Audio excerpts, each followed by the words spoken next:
الشمار كفوني أكمل جفتني كبجمتوتا في جالة تمتوتا تشاينا لايات وصلا جرجلة تركمتان نجام كوبكرتا جسناكا كابوسين جتشون جالة إيجا كاغويا جلكوا هرّا نما داود أبيت وجرا جتشودا نانغوتو منامباو هرّا منابيت وجرا نجام كوبكرتا جسناكا كابوسين جتشا إيجا هرّا ينبرا جرتنوكاتا أكم فولا وكالا التنبرو دنساني فانو تو برانجرا سوق إشي كيسا جرا مالف فانو وانا داوچو قبو منشيدا كي ججبيسو وانا قبو فنو فيديو كان حاجه دوما دغيفدا لايك شير gochuudhan فيديو كان هريوتا كيسان برانغا برونسا بايه كيسا argattu nisri jechu jaalada keessattu ijoolleen gaafa biyyatti galtan muudannu akkamii ka qabdan gaafa biyya ormaa jirtan hiriyoota danuu qabdanii namoota danuudhan tekstii walii gootanii intarneetii fuulidha keessattu gaafa madaabin manaa baateen nuti naasaadha akka feenetti firuma baay'ee qabna jechuudha.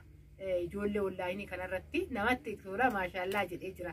Kara kanaan sababni samaan tokkoffaan iyyuu nuti odoo hin beekin hoggaan ji'oonni guyyaan kan nu dhumu balaa bilbilaatinii isarratti baay'ee kanaatu nu jiraachisee jechuudha nuti shamarran biyya arabaa. Garuu kanarraa kaanee tommoyyuu kara chaayinaalaa dhufnee nama chaayinaala hojjetu taanee jirra. Isaan wal qabatee gaafa biyya keessa galan chaayinaalli dhuguma namaa guddata dhuguma namaan guddatu namni nama jajjabeessu jira biyya keessatti kan jedhu faanuu bira dhufe jechuudha. Dhugaan isiniin jedha bakka jirtanitti hundi keessanuu gaafa galtan hiriyoota keessan isinitti tolee osoo hin taane osoo isinitti hin tolin wal jajjabeessaa jecha har'a sababbiin dhufeef suuqii ishiitillee isanan daawwachiisaa itti gammadee jira hojii irratti arguu kiyyaa. Keessattuu shamarran haa xiqqaattu waa guddattu biyya ormaati dhuftanii waan itti biizii taatan gaafa argattan caalaa kan nama gammachiisu hin jiru. Waan feete hojjedhu ani isiniin jedheera sanaan dura waa'ee hojiitii irratti lukkuurraa kaasee guriin baay'eedha. Lukkuurraa kaasetan waan xixiqqishuu hatta gulliitii ataakiltiiwwan adda addaa gurguruudhaan hundarraa kaaseta waan xiqqoorraa yeroo baay'ee waan xiqqoo gaafa dubbanu namoota muraasatu furata. Garuu ekonomii qabnurraa kaaneetoo kan irratti hojjechuu qabu kana hidhee tanan humna keenya shamarran biyya arabaa jira humna keenya irraa kaasetan haga gulliitirraa jalqabee haga horiititti viidiyoowwan baay'ee isin hojjedhee jira. Faanuun kaarraa akkuma argaa jirtan dugda duuba keenyatti baay'ee meeshaan hin mul'atu. Kaameeraa ofirraa garagalcheetan meeshaa isinitti argisiisa. Hedduu namatti tola hojiirra jirti jechuudha. Garuu waa tokko fankara faanuu dhufe mee dura nagaa isiniin haa jettuuti. Booda immoo waanan dubbadhuun qaba waan baay'ee mee nagaa jedheen.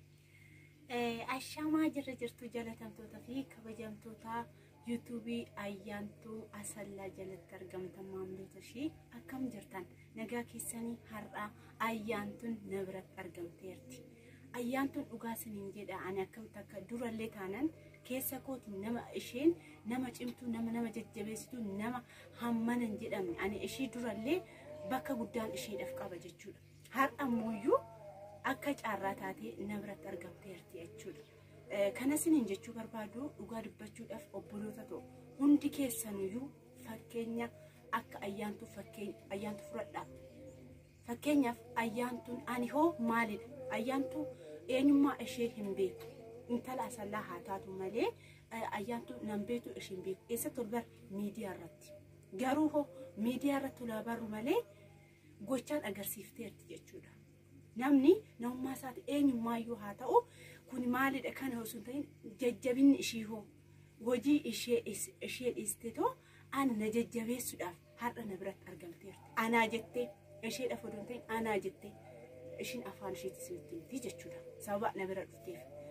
Akkasumas jajjabeessaa laayikii sheerii sabskraayibii godhaa fi obboloota ta'u dhugaa isiniin jedhaa cimtuu namaati nama jajjabeessitii jajjabee namaati obboloota ta'u nama yeroo fakkeenyaaf gizee haasofnu oduu olola isinitti fakkaachuu danda'a. Garuu jechuudha keessatti galtiin dhalaatu ilaala.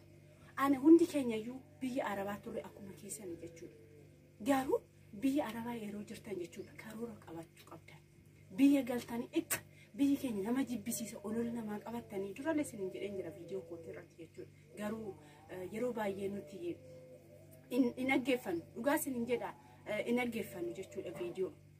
Dhaggeeffannee tokko hojiirra kan hin oolchinetu meeqatu jira. Faayidaa hin qabu. Dhugaa isiniin jedha dubbiin baay'atteedhaaf harreetti fe'aa. Garuu dubbii waa lama haasofnee dubbii san hojiirra oolchinetti bakkee guddaa qabdi. Kanaafiyyuu kana isiniin jechuu barbaade maal jechuudha ayyaantu fakkeenya godhadhaatoo hundi keessanuu gara biyya keessanii hoogaltan kaayyoo qabaadhaa karoora qabaadhaa hojiin jibbiinaa kuni kana jettanii olola namaa oduu namaa qabatanii kaayyoo sammuu keessan bichaa yeroo ammaa keessatti jechuudha siifi si bichaadha wanna hojjettus wanna godhuu barbaachisus waan yaaddas tan hojjechuu fi tarraawwachisu barbaadu sammuu teetii fi si qofa nama biraa sadaffaa keessan galchee siifi sammuun tee ni gahu jechuudha. Kanaafiyyuu kana sinin jechuu barbaade maallaqa hin qabnu akkanan taane birri nuga nungahu jettanii hin yaalin waan xiqqishuudha karoora qabaattee taanan waan xiqqishuudha bakka guddaa geessan jechuudha. Namni karoora hin qabaate maallaqa guddaa qabaattee tanitti hojjechuu wallaalee ni jira. Garuu ani akka karooraa hin jiru. Ani akka karooraa boru maal akka ta'u barbaadu maal akka hojjechuu barbaadu ani akka karooraa hin jiru. Dhugaa isin jedha akka fakkeenyaatti viidiyoo irratti isin hojjedheen jira jechuudha. Amma akka fakkeenyattan viidiyoo ayyaana irratti isin dubbadhee jechuudha. Akka beebii akka caarraa dhaggeeffachuu baachuu dandeessan. Garuu wantoota ani dubbadhe hundi isaanii nama dhaggeeffate nama hojiirra oolche barumsa hammana hin jedhamu qabu jechuudha. Yeroo ijoolleen keessan dhufanii illee na gaafatan waan tokko na gaafatanis ni jiran jechuudha. Kanaafiyyuu hundi keessanuu wanta dhageessan hojiirra oolchaa isin jechuu barbaada gara ayyaanaatti isin dabarsa. Galatoomii guddaa isaa waa baay'ee dubbattee jirti dhugaa dubbachuu fi ani yaadannaa dhaggeeffachaa jira amma waggaa isheen dubbattu jechuudha. Keessattuu waa'ee karooraa gubbaa irratti isin xumurteerti irra deebi'uun barbaadu. An isa guddaa waa'ee kara isheettiin darbaa maaliif waa'ee isheetiifidha kanan ka'eetu dhufe walii bilbilleet akka carraa walii bilbilleet natti himte innis maalinni chaayinaalli kun harkatti dadhabee jira ayyaantu naan jettee dhugaa dubbachuuf ani har'a karoora waan biraatan qabaa yeroo darbe kamaan irratti akkam biiziin ta'ee jiru hundi keessanuyyuu viidiyoo kee ilaalaa turtanii baay'een biizii ture jechuudha. Garuu dirqama isheen kun natti bilbiltee afaan ofiitiin jechuudha wajjin haasofne chaayinaalli kun harkatti dadhabee jira ayyaantu wachaawuriin narraa ka'eera sabiskiraabiin narraa ka'ee jira saantiba duraan hin reegullee homaa hin reeguu dide naan jennaan mee deemee tallaala jedhee tan dhufte piliis ijoollee Oromoo hundi keessan kan wal jaalannu kan wal kabaju liinkii ishii yoo niitworkiin tole naan jedhe yuutuubii kiyya jalan teechisa yookaan immoo waan taayitelii gubbaarratti nan barreessa yuutuubii seerchi godhadha kooppii godhadhaati piliis hundi keessanuu sabiskiraabii godhaa fi viidiyoo laalaa fi wachaawuriin ishii bakka itti deebi'uufi. Wachaawuriin dhuguman laalee baay'ee dadhabee jira hundumaa ol ka'a wachaawuriin gaafa ka'u moonitaayiziin namarraa ka'a chaayinaalli ishee harkatti dadhabee jira. Chaayinaalli ishii faanuu yuutuub jedha faanuu yuutuub ani tiiteelii kiyya jalatti isiniifan barreessaa tarii hoggaan viidiyoo kana kan lakkisu niitworkiin konneekshiniin baay'ee na rakkisa waan ta'eef liinkii teechisuu dhabuu hin danda'a.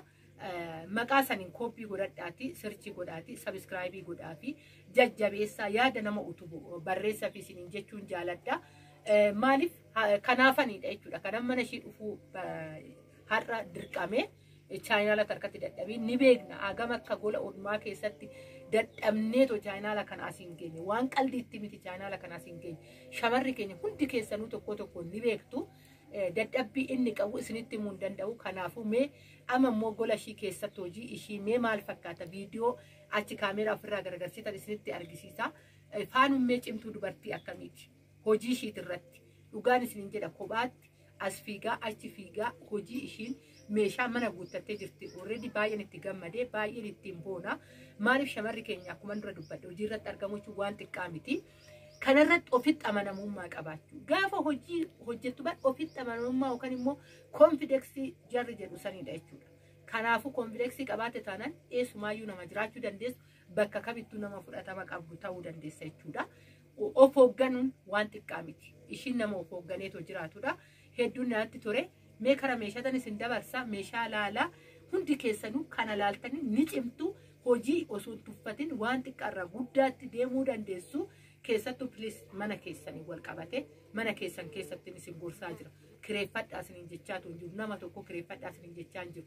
Bakka feetanitti bitattanii mana keessan keessatti isiniin jechaa jira. Amma kaameeraa kara meeshatan garagarchaa anuma faana turtii godhaa baay'ee.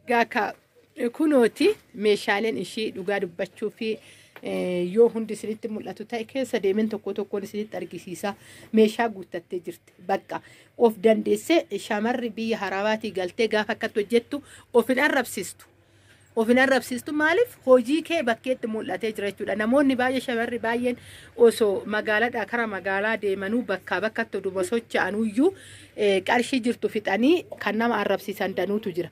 Ishiin amma akkas hin jenne nan uffadha hin jenne oo deemuu barbaadde oo bashannanuu barbaadde uffata danuun jiraachuu danda'a jechuudha. Garuu ishii suuqii ofii keessa haala kanaan hojjettee taa'aa jirti. Suuqiin ishii kun akkana jiran isiniin jechuu jaaladha. Egaa kunoo kana fakkaataa. Turtiin ufaana gootanii fedhu tokko galatoomaa hundi keessanuu bakka jirtanitti wal jajjabeessuu hin dagatina. Isiniin jedha Oromoo koo baay'ee onnee kootirraan isin jaaladha isin kabaja. Waaqayyo bakka jirtanitti nagaa isinaa godhu hunda keessanuyyuu daarii daangaa addunyaatirra kan jirtan hundi keessanuu isiniin jechuun jaaladha. Har'aaf kunoo kana fakkaataa baay'ee.